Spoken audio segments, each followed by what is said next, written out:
ऐसे बंगाल में हम लोग देखा जाए तो 50% 50% महिलाओं है वोटर्स के अंदर। और पिछले चुनाव में भी देखे हैं कि देश का महिलाओं ने बीजेपी को बहुत अच्छी खासी सपोर्ट दिया है। तो इस बार बंगाल के लिए स्पेशली ये संदेशखाली का जो भी हम लोगों ने देखा सुना, इसके बाद मोदी का गारंटी क्या है? पहली बात है, एक तो मेरा खुद की सोच क्या है, राजनीति छोड़ दीजिए। भारत की 50% जनसंख्या वो भारत की विकास यात्रा में भागीदार बननी चाहिए कि नहीं बननी चाहिए। अगर हम भारत की 50% जनसंख्या को विकास यात्रा में भागीदार बनाते हैं तो देश की इकोनॉमी को एकदम से नया क्षेत्र में बल मिल जाएगा। तो मैं गुजरात के मेरे काम को भी देखिए, मैं महिलाओं को सबसे ज़्यादा एम्पावर करने में ताकत लगा था। कोई कहीं कुछ बुरा था इसलिए नहीं, मुझे पॉजिटिव लगता है। अब जैसे मेरे यहाँ अमूल डेयरी एक बहुत बड़ा उदाहरण है आपके सामने, या लिज्जत पापड़ बहुत बड़ा उदाहरण है।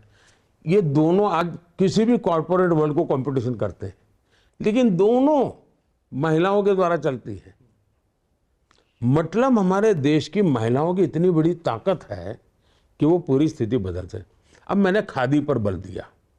आज खादी इतनी तेजी से बढ़ रही है जी, पहले की तुलना में खादी की बिक्री, खादी में रोजगार, खादी का कारोबार 2-2.5 गुना बढ़ गया। लेकिन आप देखेंगे तो खादी में 80% काम करने वाली महिलाएं हैं। हमने वीमेन सेल्फ हेल्प ग्रुप बनाए, 10 करोड़ महिलाओं को जोड़ा है। लेकिन अभी तक क्या है, हमने महिलाओं को छोटे मोटे कामों से कर लिया तो वो एम्पावर हो गया। नहीं, मैं उसको एकदम से ब्रेक थ्रू करना चाहता हूँ। इसलिए मैंने अभी ड्रोन दीदी का काम उठाया है। जब गांव के लोग देखेंगे कि ये तो ड्रोन पायलट है, ड्रोन चलाती है, खेती करती है, तो महिलाओं की तरफ देखने का दृष्टिकोण बदल जाएगा। मैं एक साइकोलॉजिकल बैरियर तोड़ना चाहता हूँ। तो एक तो मेरा इन जनरल एक कमिटमेंट है। अब जहाँ तक बंगाल का सवाल है, मैं मानता हूँ कि सुरक्षा एक सबसे बड़ा गंभीर मसला है। जिस प्रकार से संदेशखाली की घटनाएं घटी और जो दबी हुई कोई माता बहन अपने व्यक्तिगत जीवन में बाहर खुलकर कुछ बोलने की हिम्मत नहीं करती है। संदेशखाली में जिस प्रकार से मैं उन माताओं को मिलाता था, आंख में से आंसू निकल आते थे, सुनता था तो दर्द होता था। और पॉलिटिकली शेल्टर मिले और उस प्रकार से व्यवस्था हो, तब जाकर के बहुत बड़ी चिंता होती। और सरकार किसी भी हालत में उनकी बात सुनने को तैयार ना हो। हमने एक बहन बिल्कुल झुग्गी झोपड़ी में रहती, रेखा पात्रा जी करके, उनको हमने टिकट दिया है। साहब देखिए कैसे लोग हैं। मैंने रेखा पात्रा जी को टिकट देने के बाद फ़ोन किया, तो मैं मिला था पहले उनको। मैंने कहा दीदी आपके पास पैसे नहीं होंगे तो हम एक काम करेंगे, हम लोगों के पास जाएंगे और लोगों को कहेंगे कि रेखा दीदी के लिए 1 वोट तो देना है, लेकिन 1 रुपया देना है। तो मुझे रेखा जी कह रही है, नहीं साहब, मैं पैसा नहीं मांगूंगी,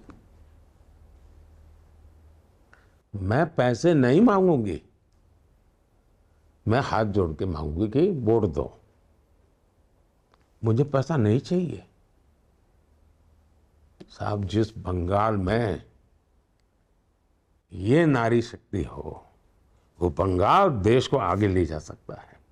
और इसलिए मैं मानता हूं कि बंगाल में नारी शक्ति, ये नारी के द्वारा उत्पीड़न जो चल रहा है, उसका जवाब भी नारी शक्ति देगी और दिखाएगी कि एक नारी सत्ता पर बैठी है और ये जुल्म हो रहा है, दुख उसका है महिलाओं को। कोई एक सरफरा पुरुष बैठा होता और गड़बड़ होती तो महिलाएं कहती ये तो निकम्मा है। कि एक नारी के रहते होता है तो लोग नहीं सहन करते, और उसके कारण पुरुषों को भी दर्द होता है। पुरुषों को भी दर्द होता है, ये कैसे चल सकता है जी।